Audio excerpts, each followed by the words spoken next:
Hello folks, welcome back to the channel. Today it's time to talk about defenders. And those of you that know me know that I quite like a wing back rather than a centre back, but today we're going to be looking at the big guns. We're going to look at the big guns tomorrow. We're going to look at the differentials, and then on Friday, I think it should be, we're going to do a full roundup. Friday we're going to do a full roundup of all of these defenders, and we're going to decide what this back four is going to be looking like. Obviously we're going to be starting with, putting all these five that I couldn't have in my team. The ones that I picked off vibes are going onto the watch list. I'm going to keep them onto the watch list until Friday, when we decide who our defence is going to be. Obviously two of these guys fall into the other category, but three of them are big dogs in Dallo, Trent and Saliba. I'd say they're all big dogs with the points that they brought in last season. Someone else I've not really looked at was Ben White, but that's because I look at Saliba. I'm not going to look at Gabriel too much. I know he's the third highest point scorer for a defender, but I don't think he's going to play as much. I'm going to back myself on, I don't think he's going to play as much. Pedro Porro, someone that I massively overlooked, and I probably should have on the watch list. He got a nice few first fixtures, and he gets involved in goals. You can see last year, 3 goals and 8 assists. He's someone that I need in this team.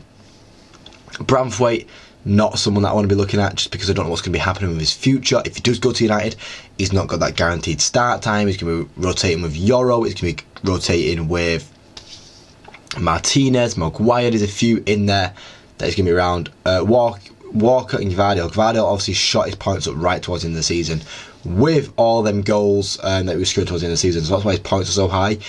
But with these two, again, there's always that risk factor of rotation. Fabian Schär, someone who was strong in the defence all year for Newcastle, so we'll add him to watch, especially with the first few nice fixtures like that. I don't think it's too bad to have him in the team. Joachim Andersen, once again, I just don't like backing the defenders, and I've already put a Munoz in there. Joachim Andersen, just get a few headers though. We'll put him in, and Mitchell will put in as well, just because it's worth comparing these players and deciding which one will be best for me later on in the week. Also be talking about Tarkowski. I don't know. I like the Everton clean sheet, to be fair. I do like the Everton clean sheet. So yeah, Tarkowski going on the watch list. Van Dijk, no. I just never like backing Van Dijk, just because, you know what, he gets goals though. So I'll add him to the watch list. He always gets a high amount of points as well. Look, 183 points a couple of years ago, 208 points a few years before that. Jesus. We've already got Dallo. As I said, I've always spoken about City and the rotation risk. I don't like the rotation risk. I don't like the rotation risk with Trippier right now, because I feel like there is a rotation risk with Trippier right now. He's been good for the past few years, but he's a rotation risk. Someone like Romero is, he's high up on everyone's list, really, isn't he? Castagna, another person that does well in the attacking side. Not as well as I thought, though. I've had him to the watch list now, so he's on there.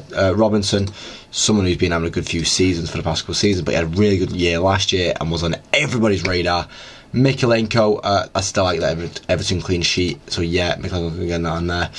We're getting into the lower categories. Pau Torres, someone that was a big mainstay in my team for the most of last year. I did like a Pau Torres in my team. Digne, once again, it's with Ian Maatsen there as well. There's that rotation risk. I've currently got Maatsen, so it's one of them that I might look at not getting Maatsen anymore. We've gone through the main page there of the ones, so let's go on to teams like Let's see who people are selecting. People are selecting Dan Burn. A lot of people selecting Dan Burn.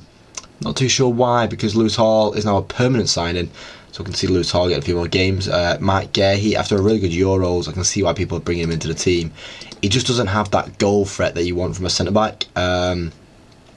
Cucurella, people are selecting him after a really good Euros. Will he get the game time in Maresca's team? Maybe. We don't know if he's going to get the game time. So that's why I'm not going to be looking at him too much. Martinez, I can see why a lot of people have Martinez at 4.5 mil. It's a bit of a steal. Udogie, another one of them where he had a good season last year. Not as good as Pedro Porro, but we'll put him in. And then Luke Shaw. I love me a bit of Luke Shaw. He just didn't play enough last year with all them injuries. And Ait Nouri, I think Ait Nouri is a bit of an undercard, but wow. Got the name of it. And that's the video. So right now on our watch list, we have a lot of defenders on there. Look at that. We have a full page of defenders that we're going to have to add to in the next video, and then decide between of who we're going to add into this defence in the back here. We're going to have to whittle it down in the video on Friday, which is going to be a good video of deciding who should go where. and merging that defence down to just 5 players is going to be a hard choice, but I'm sure we can manage. Let me know in the comments who you're looking at right now to bring into your defence, and then we'll see if we match up on Friday. But thank you for watching, guys. Like the video, please leave a like. If you want to see more, subscribe, because more on the channel every single day. Thank you for watching, guys, and hopefully I do see you next time. Cheers.